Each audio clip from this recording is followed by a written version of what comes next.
যখন মেসি দৌড়চ্ছিলেন, তার পিছে পিছে যখন 4-5 জন 10 জন 12 জন ডিফেন্ডার দৌড়চ্ছিল, তখন তাদের কি মনে হচ্ছিল? পিছে পিছে দৌড়ায়, ধরতে পারে না, আগে পরে সামনে বিভিন্ন জায়গায় যায়, বল আটকাতে পারে না। এটাই হচ্ছে একজন ফুটবলারের সৌন্দর্য, লিওনেল মেসির সৌন্দর্য ও জায়গায়। একজন ফুটবলার একটা দলকে, একজন ফুটবলার কোটি কোটি মানুষের স্বপ্নকে তার ছোট কাঁধে কিভাবে ক্যারি করেন সেটা আমরা দেখেছি।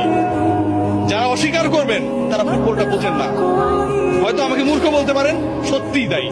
ব্রাজিলিয়ান কিংবা অন্য কোন দেশের সমর্থকরা যারা অপছন্দ করেন, যারা আসলে লিওনেল মেসির এই জাদুর ছোঁয়ায় মন্ত্রমুগ্ধতায় আটকাতে চান না, যারা লিওনেল মেসির এই অবদানকে, একজন ফুটবলার পুরো দলটাকে কিভাবে গড়ে তুললো, স্বপ্ন দেখালো, এগিয়ে নিল, শেষ পর্যন্ত জয়ের প্রান্তে, জয়ের সেই সুন্দর একটা জায়গায় পৌঁছে দিল, সেই জায়গাটাকে যারা আসলে বিশ্বাস করেন না, তারা আসলে ফুটবলের সৌন্দর্যই বোঝেন না।